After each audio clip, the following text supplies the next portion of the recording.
ക്രിസ്തുദർശനം എന്ന ഈ പരിപാടിയിലേക്ക് ഷാലോം ടി വിയുടെ എല്ലാ പ്രേക്ഷകർക്കും സ്വാഗതം.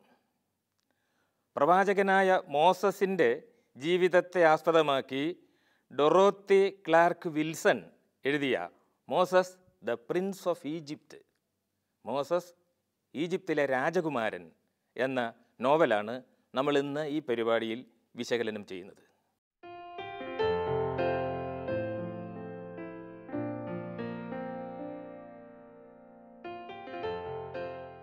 മോസസിൻ്റെ ജീവിതത്തെ ആസ്പദമാക്കി ഒരുപാട് നോവലുകളും നാടകങ്ങളും സിനിമകളും ഇറങ്ങിയിട്ടുണ്ട്. അക്കൂട്ടത്തിലെ ഏറ്റവും പ്രസിദ്ധം 1956 ഇറങ്ങിയ 10 കമാൻഡ്മെൻറ്റ്സ് 10 കൽപ്പനകൾ എന്ന സിനിമയാണ്. ആ സിനിമയും ആധാരമാക്കിയത് നമ്മളിന്നിവിടെ ചർച്ച ചെയ്യുന്ന ഡൊറോത്തി ക്ലാർക്ക് വിൽസൻ്റെ നോവലിനെയാണ്. അതിൻ്റെ വിശദാംശങ്ങളിൽ വ്യത്യാസമുണ്ട്, കഥാപാത്രങ്ങളൊക്കെ വ്യത്യാസമുണ്ട്. എന്നിരുന്നാൽ പോലും അതിലെ ചരിത്രപരമായിട്ടുള്ള സൂചനകൾ, ഗവേഷണം കൊണ്ട് എഴുത്തുകാരി കണ്ടെത്തിയ കാര്യങ്ങളൊക്കെ ഈ സിനിമയ്ക്ക് വളരെയധികം പ്രയോജനം ചെയ്തിട്ടുണ്ട്. ബൈബിളിൻ്റെ പഴയ നിയമത്തിലെ പുറപ്പാട് പുസ്തകത്തിലാണ് പ്രധാനമായിട്ടും മോസസിൻ്റെ ജീവിതം കടന്നു വരുന്നത്. മോസസ് 120 കൊല്ലം ജീവിച്ചു എന്നാണ് പറയുന്നത്. ഇതിൽ ആദ്യത്തെ 40 കൊല്ലം ഈജിപ്തിൽ, പിന്നീട് ഈജിപ്തിൽ നിന്ന് ഒളിച്ചോടിപ്പോകുന്നു. 40 കൊല്ലം മരുഭൂമിയിൽ, വീണ്ടും ഈജിപ്തിലേക്ക് തിരിച്ചു ചെല്ലുന്നു. അങ്ങനെ അവിടെ അടിമത്തത്തിൽ കഴിഞ്ഞിരുന്ന ഇസ്രായേൽ ജനതയെ മോചിപ്പിച്ചുകൊണ്ട് വീണ്ടും മരുഭൂമിയിലൂടെ 40 കൊല്ലം. ഇങ്ങനെ 3 ഘട്ടങ്ങളായിട്ടാണ് മോസസിൻ്റെ ജീവിതം പുരോഗമിക്കുന്നത്. ഇതിൽ ഈ ആദ്യത്തെ 40 കൊല്ലത്തെപ്പറ്റി, അതായത് ഈജിപ്തിൽ കഴിഞ്ഞ 40 കൊല്ലത്തെപ്പറ്റി പുറപ്പാട് പുസ്തകത്തിൻ്റെ 2-ാം അധ്യായത്തിലെ 10-15 വാക്യങ്ങളിൽ മാത്രമേ പരാമർശമുള്ളൂ. അവയിൽ മോസസിൻ്റെ ഈജിപ്തിലെ ജീവിതത്തിൻ്റെ വിശദാംശങ്ങളൊന്നും പറയുന്നില്ല. അവിടെ ജനിച്ച കാര്യവും പിന്നെ അവിടെ വളർന്ന കാര്യവും അവിടെ നിന്ന് ഒളിച്ചോടാനുണ്ടായ സാഹചര്യവും മാത്രമേ വിശദീകരിക്കുന്നുള്ളൂ. ഈ കഥ തുടങ്ങുമ്പോൾ ഈജിപ്തിലെ ഫറവോൻ, അവിടുത്തെ രാജാവിന് ഫറവോൻ എന്നാണ് പറയുക, സേത്തി എന്നയാളാണ്. അപ്പോൾ ഈ മോസസിന് ഏതാണ്ട് 20 വയസ്സോളം പ്രായമുള്ള സമയത്താണ് ഈ നോവലിലെ കഥ ആരംഭിക്കുന്നത്. ബാല്യകാലമൊക്കെ പിന്നീട് പല പല അനുസ്മരണങ്ങളിലൂടെ കടന്നു വരുന്നതാണ്. മോസസ് അവിടുത്തെ രീതി അനുസരിച്ചുള്ള ഏറ്റവും നല്ല വിദ്യാഭ്യാസം സിദ്ധിച്ച് ഒരു രാജകുമാരനായിട്ട് വളരുകയാണ്. ഇവിടുത്തെ രാജാവായ അല്ലെങ്കിൽ ഫറവോനായ സേത്തിയുടെ അമ്മ മോസസിനെ എടുത്ത് വളർത്തിയിരിക്കുകയാണ്. മോസസിൻ്റെ ഉത്ഭവത്തെപ്പറ്റി അല്ലെങ്കിൽ ജനന രഹസ്യം അവിടെ ആർക്കും അറിഞ്ഞുകൂടാ. അതിനെപ്പറ്റി പല കഥകളും പറയുന്നുണ്ട്. അത് ഈ വളർത്ത അമ്മയായ സിട്ര എന്നാണ് അവരുടെ പേര്, സേത്തിയുടെ അമ്മ.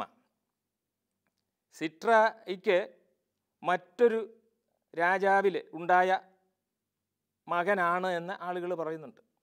അതല്ല, ഫറവോയായ സേത്തിക്ക് ഒരു വെപ്പാട്ടിയിലുണ്ടായ മകനാണെന്നും ഇങ്ങനെ പല പല കഥകൾ അവിടെ പ്രചരിക്കുന്നുണ്ട്.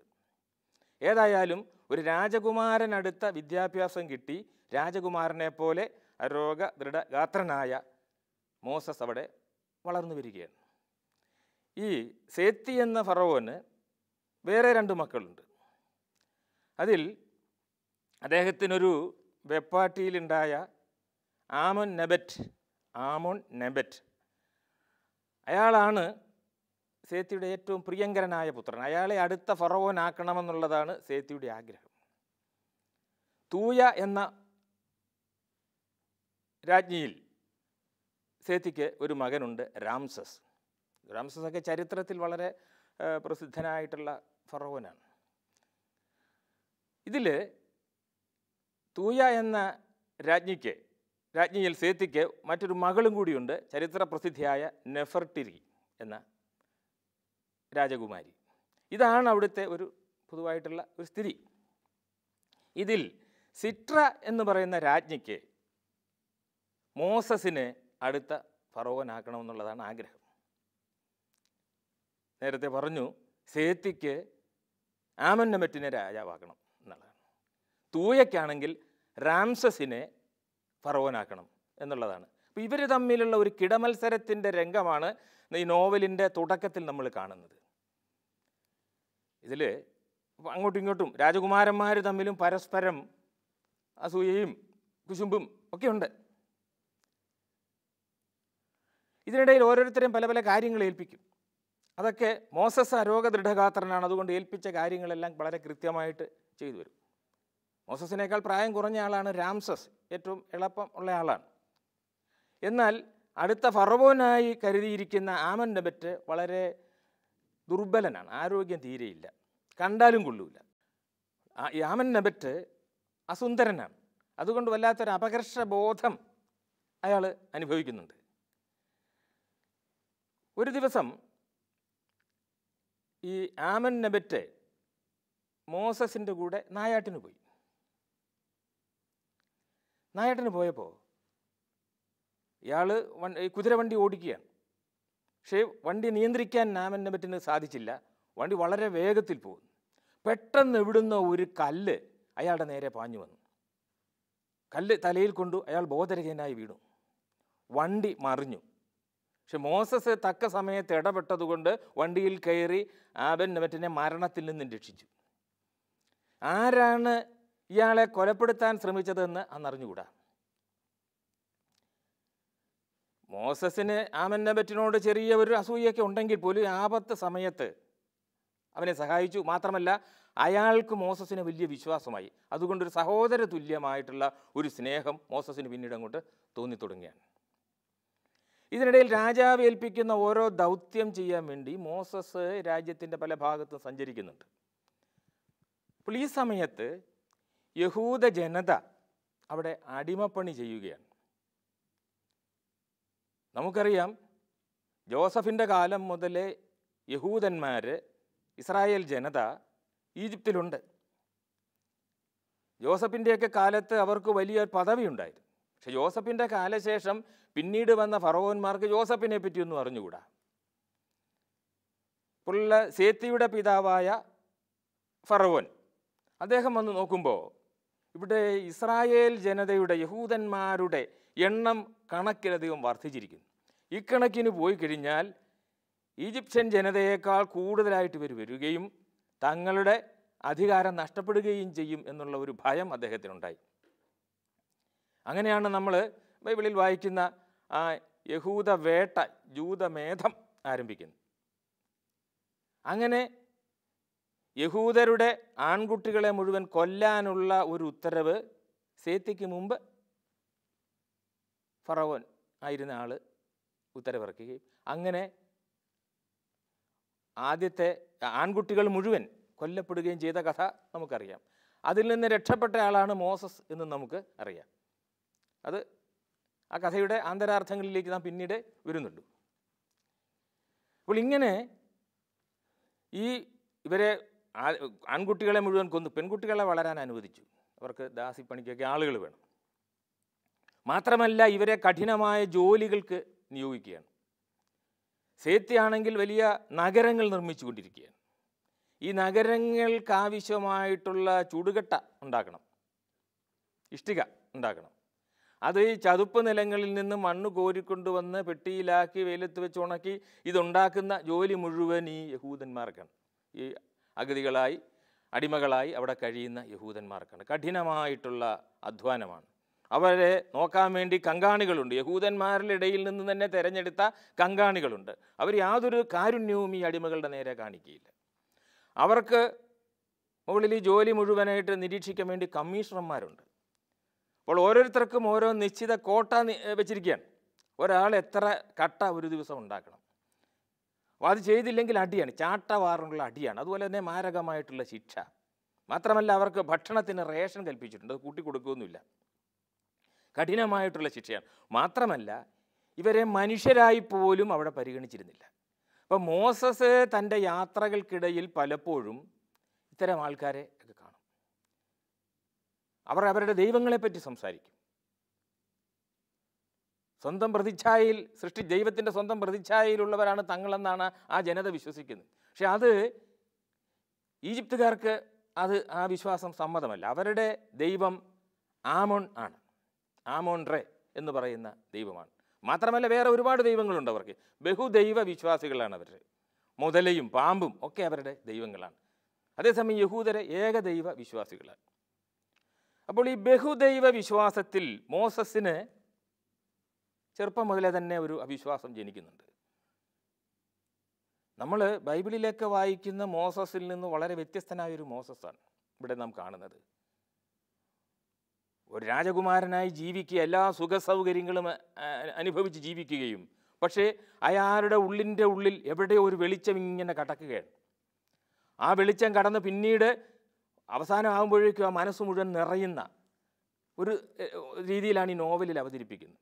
അപ്പോൾ ഈ ബഹുദൈവ വിശ്വാസം, അതുപോലെ തന്നെ ഈജിപ്തിലെ ആചാരാനുഷ്ഠാനങ്ങൾ, ഇതൊക്കെ അസംബന്ധമാണ് എന്ന് മോസസിന് മനസ്സിലായി. മോസസിന് ഒരു പുരോഹിതനാക്കാനുള്ള പരിശീലനം കൊടുക്കുന്നുണ്ട്. അവിടുത്തെ മഹാപുരോഹിതൻ്റെ കീഴിലെ പരിശീലനത്തിന് വിടുന്നു. അപ്പോൾ അവിടുത്തെ പുരോഹിതന്മാരൊക്കെ ഒരു വടി കൊണ്ട് നടക്കും, ഒരു മന്ത്രവടി. ഇത് കാണിച്ചാണ് ആളുകളെയൊക്കെ അടക്കുന്നത്.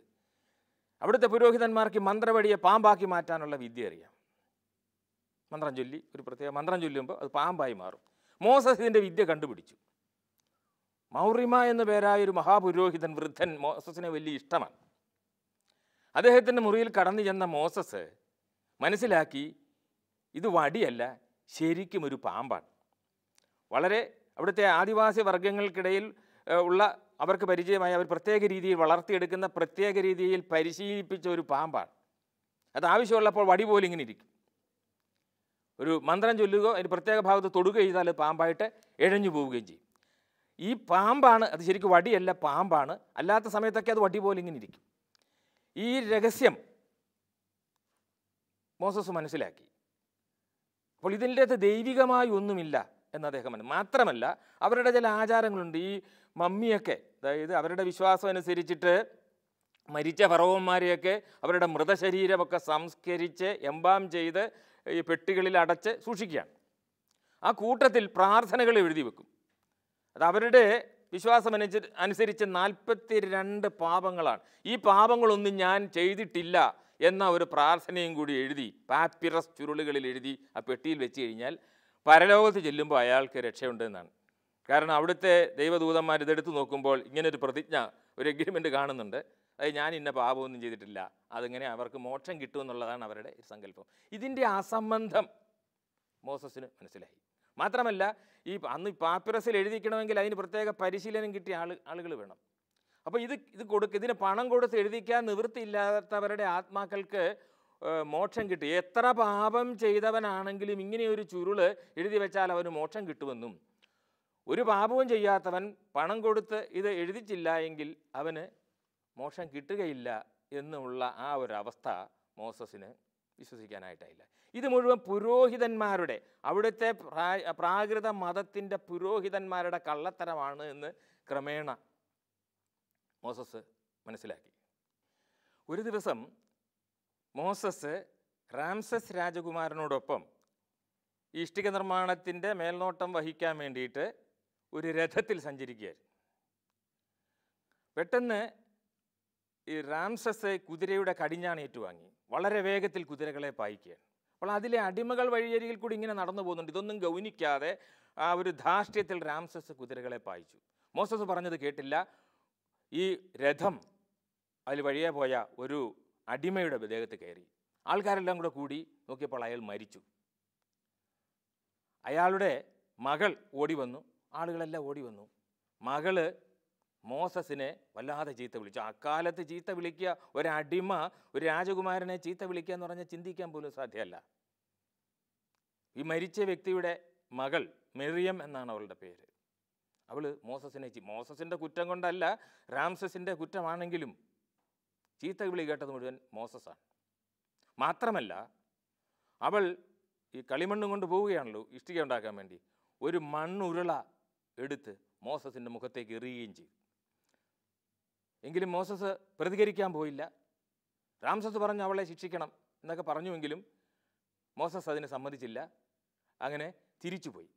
പിന്നെ വളരെ കാലം കഴിഞ്ഞാണ് നമ്മൾ മനസ്സിലാക്കുന്നത് അന്ന് വധിക്കപ്പെട്ടത്, ഈ രഥം കയറി മരിച്ചത് മോസസിൻ്റെ പിതാവായ അമ്രാം ആണ്. ഇതൊക്കെ ഈ നോവലിൻ്റെ ഒടുവിൽ മാത്രം നമുക്ക് വെളിപ്പെടുന്ന കാര്യമാണ്. അന്ന് മണ്ണിൻ്റെ ഉരുള എടുത്ത് മോസസിൻ്റെ മുഖത്തേക്ക് എറിഞ്ഞത് അദ്ദേഹത്തിൻ്റെ സഹോദരിയായ മിറിയമാണ്. ഇതൊക്കെ വളരെ കാലം കഴിഞ്ഞ് നമ്മൾ മനസ്സിലാക്കുന്ന രഹസ്യങ്ങളാണ്. അക്കാലത്ത് ആങ്ങളെയും പെങ്ങളും തമ്മിൽ വിവാഹം കഴിക്കുന്നതിന് ഈജിപ്തുകാർക്കിടയിൽ തടസ്സമൊന്നുമില്ല. തൂയ രാജകുമാരി തന്നെ ആഗ്രഹിച്ചിരുന്നത്, അതായത് റാംസസിൻ്റെയും നെഫർട്ടിറ്റിയുടെയും അമ്മയായ തൂയ ആഗ്രഹിച്ചിരുന്നത് നെഫർട്ടിറ്റിയെ റാംസസിനെ കൊണ്ട് തന്നെ കല്യാണം കഴിപ്പിക്കണമെന്നാണ്. ആരായാലും നെഫർട്ടിറ്റിയെ കല്യാണം കഴിക്കുന്ന ആളായിരിക്കും ഫറവോൻ. അത് റാംസസിനെ കൊണ്ട് ചെയ്യുക. അത് ആങ്ങളെയും പെങ്ങളെയും തമ്മിൽ. വകയ്ക്ക് ആങ്ങളെയാണ് ആമൻനെബറ്റ്. ആ ആമൻനെബറ്റിന് അത് അർത്ഥ സഹോദരനാണ് നെഫർട്ടിറിയുടെ. നെഫർട്ടിറിയെ ആമൻനെബറ്റിനെ കൊണ്ട് വിവാഹം കഴിപ്പിക്കണമെന്നാണ് സേത്തിയുടെ ആഗ്രഹം. എന്നാൽ സിട്ര രാജമാതാവിന് തൻ്റെ മകനായ, അതായത് സേത്തിയുടെ ഒരു സഹോദരൻ, ദത്തെടുത്തതാണ്, സഹോദരനായ മോസസിനെ കൊണ്ട് നെഫർട്ടിറിയെ വിവാഹം കഴിപ്പിക്കണമെന്നുള്ള അതിനുവേണ്ടിയുള്ള ഗൂഢപദ്ധതികൾ ആലോചിക്കുകയാണ്. അപ്പോൾ അവിടുന്ന് അടുത്ത തലസ്ഥാനത്തേക്ക് തീബ്സിലേക്കൊരു യാത്ര വേണ്ടി വന്നു. തീബ്സിലെ ദേവാലയത്തിലെ ഒരു ഉത്സവത്തിൽ പങ്കെടുക്കാൻ വേണ്ടിയിട്ടാണ്. അതിൽ രാജപത്നിയാണ് സാധാരണഗതിയിൽ, അല്ലെ അതുപോലുള്ള ഒരാളാണ് അവിടെ ഇതിൽ പങ്കെടുക്കേണ്ടത്. പക്ഷേ തൂയ രാജ്ഞിക്ക് അസുഖമാണ്, രോഗിണിയാണ്. അതുകൊണ്ട് നെഫർട്ടിരി അതിൽ പങ്കെടുക്കട്ടെ എന്ന് രാജമാതാവായ സിട്ര പറഞ്ഞു. സിട്രയും പോകുന്നുണ്ട് കൂട്ടത്തിൽ. അവർക്ക് അകമ്പടിയായിട്ട് മോസസിനെയും കൊണ്ടുപോവുകയാണ്. അപ്പോൾ ഈ യാത്രക്കിടയിൽ മോസസ് അവിടുത്തെ ഒരു വിലക്കപ്പെട്ട നഗരത്തിൽ, വിലക്കപ്പെട്ട നഗരം എന്ന് പറഞ്ഞാൽ ആ നഗരത്തിൻ്റെ പേര് പറയാൻ പോലും ആരും ഇഷ്ടപ്പെട്ടില്ല. അതൊരു നേരത്തെ ഉണ്ടായിരുന്ന ഇക്നാട്ടോൺ എന്നു പേരായ ഒരു ഫറവോൻ്റെ പേരുള്ള നഗരമാണ്. അപ്പോൾ ഈ ഫറവോനെ അവിടുത്തെ ജനങ്ങളെല്ലാം ഭയപ്പാടോടുകൂടിയാണ് കാണുന്നത്. മരിച്ചുപോയ ആളാണ്. പക്ഷെ പുരോഹിതന്മാർ അദ്ദേഹത്തിൻ്റെ പേര് പറയുന്നത് പോലും വിലക്കിയിരിക്കുകയാണ്. കാരണം ഈജിപ്തിലെ പുരോഹിതന്മാർക്കെതിരെ ഏറ്റവും ശക്തമായ നടപടികൾ എടുത്ത ഒരാളാണ് ഇക്നാട്ടോൺ. ഏകദൈവ വിശ്വാസിയായിരുന്നു ഇക്നാട്ടോൺ. ആറ്റോൺ എന്ന ഒരു ദൈവം മാത്രമേ ഉള്ളൂ എന്നാണ് അദ്ദേഹം പഠിപ്പിച്ചത്. പക്ഷെ ഇത് അവിടുത്തെ പുരോഹിതന്മാർക്ക് അത് അംഗീകരിക്കാനാവുമായിരുന്നില്ല. കാരണം ധാരാളം മുതലയും പാമ്പും ഒക്കെ ഇങ്ങനെ ദൈവങ്ങളാണെന്ന് പറയുകയും ജനങ്ങളിൽ നിന്ന് പല പേരിൽ പണം പിടുങ്ങുകയുമാണ് അവർ ചെയ്തിരുന്നത്. ജനങ്ങളിൽ നിന്ന് മാത്രമല്ല, രാജാവിൽ നിന്ന് തന്നെ പലതരത്തിൽ പണം പിടുങ്ങുകയാണ് അവർ ചെയ്തുകൊണ്ടിരുന്നത്.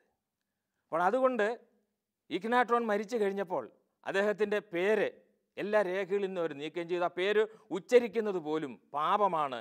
അദ്ദേഹത്തിൻ്റെ ഒരു നഗരമുണ്ടായിരുന്ന നഗരത്തിൽ ആരുമില്ല. പക്ഷേ അവിടെ നെഫർട്ടിറിയും മോസസും ആ നഗരം സന്ദർശിച്ചു. അവിടുത്തെ ഒരു പുരോഹിതനെ കണ്ടു. പുരോഹിതൻ പറഞ്ഞു, നീ വരുമെന്ന് എനിക്ക് അറിയാമായിരുന്നു. ആദ്യമായിട്ടാണ്, പേര് പോലും അറിഞ്ഞുകൂടാത്ത തന്നെപ്പറ്റി എങ്ങനെയാണ് ഈ പുരോഹിതൻ അറിഞ്ഞത് എന്ന് മോസസ് ചോദിക്കുന്നുണ്ട്. പക്ഷെ നീ വരുമെന്ന് എനിക്കറിയാമായിരുന്നു, അതങ്ങനെയാണ്. ഏതായാലും പുതിയൊരു വെളിച്ചവുമായിട്ടാണ് ഏകദൈവം, ബഹുദൈവ വിശ്വാസികളുടെ ഇടയിൽ ഏകദൈവം. അപ്പം മോസസിൻ്റെ വിശ്വാസത്തിൽ ഇങ്ങനെ ഓരോ അനുഭവങ്ങളും അദ്ദേഹത്തെ അദ്ദേഹത്തിൻ്റെ വിശ്വാസത്തെ നവീകരിച്ചുകൊണ്ടിരിക്കുന്ന കാഴ്ചയാണ് നമ്മൾ കാണുന്നത്. നെഫർട്ടിറി അവിടെ വെച്ചൊരു കാര്യം കണ്ടെത്തി. അതായത് അവിടെ ഇക്നാട്ടോണിൻ്റെ ഒരു പ്രതിമയുണ്ട്. പഴയ ഫറവോൻ, വെറുക്കപ്പെട്ടവനായ ഫറവോൻ്റെ ഒരു പ്രതിമയുണ്ട്.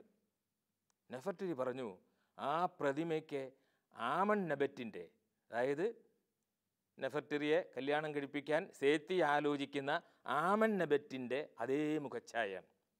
അത് പുറത്തെങ്ങാനും പറഞ്ഞു കഴിഞ്ഞാൽ വലിയ കുഴപ്പമാകും. കാരണം ആളുകൾ ഇളകും. വെറുക്കപ്പെട്ട ഒരു ഫറവോൻ്റെ മുഖച്ഛായുള്ള ആൾ അടുത്ത ഫറവോനാവുക എന്നൊക്കെ പറഞ്ഞു കഴിഞ്ഞാൽ, ഏതായാലും ഇതൊരായുധമായിട്ട് നെഫർട്ടിറി മനസ്സിൽ സൂക്ഷിച്ചു. ഏതായാലും ഈ സമയം കൊണ്ട് നെഫർട്ടിറിയും മോസസും തമ്മിലുള്ള പ്രണയം വളരെ ശക്തമായി. അവർ രഹസ്യ സമാഗമങ്ങളൊക്കെ ഉണ്ടായി. അപ്പോൾ ഇതിനിടയിൽ മോസസിനൊരു ദുരനുഭവം ഉണ്ടായി. നഗരനിർമ്മാണത്തിൻ്റെ പുരോഗതി പരിശോധിക്കാൻ വേണ്ടി ഈ ഇഷ്ടിക ഉണ്ടാക്കുന്ന സ്ഥലങ്ങൾ സന്ദർശിച്ച മോസസിനെ, വേഗനായി സഞ്ചരിച്ച മോസസിനെ ഒരു കൂട്ടം അടിമകൾ തടഞ്ഞു നിർത്തുകയും അയാളെ ബലമായിട്ട് ഈ രഥത്തിൽ നിന്ന് വലിച്ചിറക്കുകയും ഈ മണ്ണ് ചുമപ്പിക്കുകയും ഇഷ്ടിക ഉണ്ടാക്കുകയും അടിക്കുകയും ചാട്ടം. നീ അറിയണം ഞങ്ങൾ അനുഭവിച്ച വേദന എന്താണെന്ന്, അനുഭവിക്കുന്ന വേദന എന്താണെന്ന്, ദുഃഖം എന്താണെന്ന് നിങ്ങൾ അറിയണമെന്ന് പറഞ്ഞ് മോസസിനെ വളരെ ക്രൂരമായിട്ട് ശിക്ഷിക്കുന്നുണ്ട് അവർ. അവസാനം അവിടെ നേരത്തെ കണ്ട മിറിയം, പണ്ട് തനിക്ക് തൻ്റെ മുഖത്തേക്ക് മണ്ണ് വാരി എറിഞ്ഞ മിറിയമാണ് മോസസിനെ തൽക്കാലം അവിടുന്ന് രക്ഷിക്കുന്നത്. അങ്ങനെ ഇത് ആരോടും പറയാതെ മോസസ് തിരിച്ച് കൊട്ടാരത്തിലെത്തി, രാജകൊട്ടാരത്തിലെത്തി. അപ്പോൾ ആമന്നബറ്റിൻ്റെ ഒരു കത്ത് സേത്തിക്ക് കിട്ടി, ഫറവോന് കിട്ടി. അതായത് തന്നെ ഒരു അപകടത്തിൽ നിന്ന് രക്ഷിച്ചത് മോസസ് ആണെന്നും മോസസ് എപ്പോഴും തൻ്റെ കൂടെ ഉണ്ടായിരിക്കുമെന്നും തൻ്റെ ജീവന് അപകടമുണ്ട് എന്നുള്ളതാണ്. അത് സേത്തിക്ക് വലിയൊരു ആശ്വാസമായി. കാരണം മോസസ് ഇത്ര ശ്രദ്ധ കാണിക്കുന്നുണ്ട് തൻ്റെ മകൻ്റെ പേരിൽ എന്നറിഞ്ഞപ്പോൾ. അതുകൊണ്ട് മോസസിനെ ഉന്നതമായൊരു പദവിയിലേക്ക്, രാജപദവിയിലേക്ക് ഉയർത്തുകയാണ്. രാജാവിൻ്റെ ഏറ്റവും അടുത്ത സുഹൃത്ത് എന്നുള്ള പദവി മോസസിന് കൊടുക്കണം. ഒരുപാട് ആഭരണങ്ങളും സ്വർണവും അതുപോലെ തന്നെ മറ്റ് ആനുകൂല്യങ്ങളും മോസസിന് കൽപ്പിച്ചു കൊടുക്കണം. അത് വലിയൊരു ആഘോഷം പോലെ അവിടെ ഇങ്ങനെ നടക്കുകയാണ്. മാത്രമല്ല, ഒരു വേദിയിൽ വെച്ച് ആമന്നബറ്റിനെ അടുത്ത കിരീടാവകാശിയായിട്ട് പ്രഖ്യാപിക്കാൻ ഒരു തീരുമാനമുണ്ടായി. അതിനായി എല്ലാവരും കൂടെ ഒത്തുകൂടി, പുരോഹിതന്മാരും അതിൻ്റെ മറ്റ് രാജകീയ പ്രതിനിധികളും എല്ലാവരും കൂടി അവിടെ ഒത്തുകൂടിയിരിക്കുകയാണ്. ആ ചടങ്ങ് നടക്കാൻ തുടങ്ങുമ്പോൾ സദസ്സിനിടയിൽ നിന്ന് ഒരാൾ എഴുന്നേറ്റ് വിളിച്ചു പറഞ്ഞു, ആമന്നബറ്റിനെ ചൂണ്ടി വിളിച്ചു പറഞ്ഞു, നോക്കുക, ഇയാളെ കണ്ടാൽ ഇഗ്നാറ്റോണിനെ പോലെ ഇരിക്കുന്നു എന്ന് വിളിച്ചു പറഞ്ഞു. അവിടെ കൂടിയിരുന്നവരെല്ലാം ഞെട്ടിപ്പോയി. സൂക്ഷിച്ചു നോക്കിയപ്പോൾ അവർക്കൊക്കെ കാര്യം മനസ്സിലായി. ഇത് കേട്ടപാടെ ആമന്നബറ്റ്, സ്വതേ അദ്ദേഹം ദുർബലനാണ്, ബോധരഹിതനായി വീണു. അപ്പോൾ അതോടുകൂടി ആ ചടങ്ങ് അലങ്കോലപ്പെട്ടു. ഇതിൻ്റെ പിന്നിൽ നെഫർട്ടറി ആണ് എന്ന് മോസസിന് അറിയാം. അയാളത് പുറത്ത് പറഞ്ഞുമില്ല. പക്ഷേ ഈ അവസരം റാംസസ് മുതലാക്കി. റാംസസ് ഫറവോനോട് എന്ന് പറഞ്ഞു, ഈ വാർത്ത ഇവിടെ കൊണ്ടുവന്നത് മോസസാണ്. മോസസിന് ഫറവോനാവാൻ വേണ്ടി ആമന്നബറ്റിനെ അയാൾ ഒഴിവാക്കാൻ ശ്രമിച്ചതാണ്. അത് ശരിയാണെന്ന് ഫറവോന് തോന്നി. അതുകൊണ്ട് ഫറവോൻ മോസസിനെ വലിയ ബഹുമതി കൊടുത്തതേ ഉള്ളൂ. എങ്കിലും അയാളെ ഉടനെ ഒരു പണിഷ്മെൻറ്റ് ട്രാൻസ്ഫർ എന്ന നിലയിൽ ഒരു ജോലി കൊടുത്തു വിടുകയാണ്. നൂബിയ എന്ന് പറയുന്ന രാജ്യം, അത് കുറേ കാലമായിട്ട് അത് ഈജിപ്തുമായിട്ട് യുദ്ധത്തിലാണ്. ആ രാജ്യം പോയി കീഴടക്കണം. അവിടെ സ്വർണം കുഴിച്ചെടുക്കുന്ന ഒരു സ്ഥലമാണ്. അവിടുന്ന് സ്വർണം കൊണ്ടുവരണം. കാരണം ഇവിടെ ഈ നഗര നിർമ്മാണത്തിന് പണം പോരാ. അവരാണെങ്കിൽ കപ്പം തരുന്നുമില്ല. അതുകൊണ്ട് അവർ ആ നഗരം പോയി കീഴടക്കി, വളരെ ദൂരെയുള്ള ആ നഗരം പോയി കീഴടക്കി അവിടുന്ന് സ്വർണം കൊണ്ടുവരണം എന്നുള്ള ഒരു ദൗത്യം, അസാധ്യമായൊരു ദൗത്യം മോസസിനെ ഏൽപ്പിക്കുകയാണ്. മോസസ് നിവൃത്തിയില്ലാതെ സൈന്യ സമേതനായിട്ട് നൂബിയയിലേക്ക് പുറപ്പെട്ടു. അവിടെ വളരെ കാലം, 6 മാസത്തോളം അവിടെ ഉപരോധം ഏർപ്പെടുത്തിയിട്ടും അവർ കീഴടങ്ങുന്ന ലക്ഷണമില്ല. അവസാനം ഒരു ദിവസം അവിടുത്തെ രാജ്ഞിയുടെ ഒരു ദൂതൻ മോസസിനെ കാണാൻ വന്നു. സിനൂഹെ എന്നു പേരായ ഒരു മനുഷ്യൻ. ആ മനുഷ്യൻ വന്നു പറഞ്ഞു, നിങ്ങൾക്ക് ഞങ്ങളെ ഒരു കാരണവശാലും കീഴ്പ്പെടുത്താനാവുകയില്ല. പക്ഷേ വേറൊരു സംഗതിയുണ്ട്. ഞങ്ങളുടെ രാജകുമാരിക്ക് നിങ്ങളെ ഇഷ്ടമായി, നിങ്ങളെ വിവാഹം കഴിക്കാൻ ആഗ്രഹിക്കുന്നു. ഇയാളെയും കോട്ടയുടെ മുകളിൽ കയറി നിൽക്കുന്നതൊക്കെ രാജകുമാരി കണ്ടിട്ടുണ്ട്. അങ്ങനെ ഒരു വിവാഹ ബന്ധത്തിലൂടെ നമുക്ക് യുദ്ധം അവസാനിപ്പിക്കാം. നിങ്ങൾക്ക് ആവശ്യമുള്ള സ്വർണവും രത്നങ്ങളും ഇവിടുന്ന് കൊണ്ടുപോകാം. അങ്ങനെ നിവൃത്തിയില്ലാതൊരു ഘട്ടത്തിൽ മോസസ് ഈ അവിടുത്തെ രാജകുമാരിയായ താർബിസിനെ, ഒരു കറുത്തവർഗക്കാരിയായ രാജകുമാരിയാണ്, താർബിസിനെ വിവാഹം കഴിച്ചു. അവളെ കൂട്ടിക്കൊണ്ട് ഈ തലസ്ഥാനത്തേക്ക്, മെംഫിസിലേക്ക് പോരുകയും ചെയ്തു. ഇതിനിടെ മോസസ് ഇടയ്ക്കിടെ തന്നെ ആക്രമിച്ച അടിമകൾ ജോലി ചെയ്യുന്ന ഇഷ്ടികക്കളങ്ങൾ സന്ദർശിക്കുന്നുണ്ട്. അവിടെ മിറിയത്തിൻ്റെ വീട്ടിലവിടെ പോയി അദ്ദേഹം പോയി. അവിടെ മിറിയത്തിൻ്റെ അമ്മയും സഹോദരനെയും കണ്ട് അഹറോൻ എന്ന് നമ്മൾ പറയുന്ന ആൾ.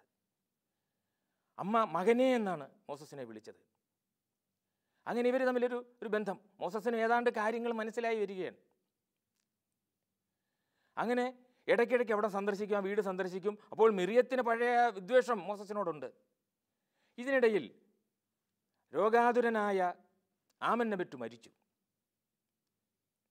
അപ്പോൾ പിന്നെ രാജാവിന് മോസസിനെ തന്നെ ഫറവോനാക്കി വെക്കുള്ളൂ. അങ്ങനെ അപ്പോൾ ഇത് മോസസ് ഫറവോനാവുന്നത് കൊട്ടാരത്തിലെ ഒരാൾക്ക് ഇഷ്ടമല്ല.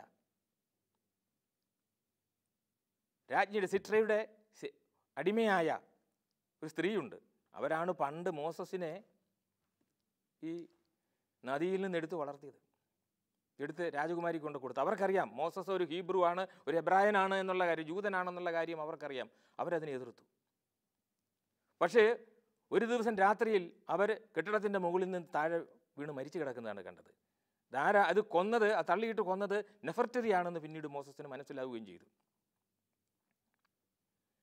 ഈ സമയത്ത് നഗരത്തിൻ്റെ പണി പൂർത്തിയാവാത്തതിൽ സേത്തി അസ്വസ്ഥനായി. പണി നേരിട്ട് നിരീക്ഷിക്കാൻ വേണ്ടി മോസസ് അവിടെ എത്തി. അവിടെ എത്തിയപ്പോൾ അവിടെ ഈ കുഴപ്പക്കാരെ ചിലരെ പിടിച്ച് തടങ്കലിട്ടിട്ടുണ്ട്. അതിൽ അഹ്റോനും പെടും. അഹ്റോനും മിറിയത്തിൻ്റെ ഭർത്താവും ഉൾപ്പെടും. ഹർ എന്നു പേരായ അയാൾ ഉൾപ്പെടും. ഈ വിവരം തൻ്റെ അമ്മയിൽ നിന്നും മനസ്സിലാക്കുന്നു. യോക്കബത്ത് എന്ന പേരാണ് ആ സ്ത്രീക്ക്, മോസസിൻ്റെ ശരിക്കുള്ള അമ്മ. മനസ്സിലാക്കി മോസസ്. മാത്രമല്ല അവിടെ സൂപ്പർവൈസറായിട്ടുള്ള, കമ്മീഷണറായിട്ടുള്ള ബെക്ക എന്നു പേരായൊരു മനുഷ്യനുണ്ട്. ആ മനുഷ്യൻ രാത്രിയിൽ മറിയത്തിനെ അങ്ങോട്ട് ചെല്ലാൻ ആവശ്യപ്പെട്ടിരിക്കുകയാണ്. അപ്പോൾ അങ്ങോട്ട് പോകുന്നത് അപകടമാണ് എന്ന് മോസസിനറിയാം. അപ്പോൾ മോസസ് ഈ ഇഷ്ടികക്കളങ്ങൾ പരിശോധിക്കാൻ ഇറങ്ങിയപ്പോൾ അവിടെ ചിലരെ തടവിലാക്കിയിട്ടുണ്ടെന്നറിഞ്ഞു. ആ തടവറയിലേക്ക് മോസസ് കടന്നു.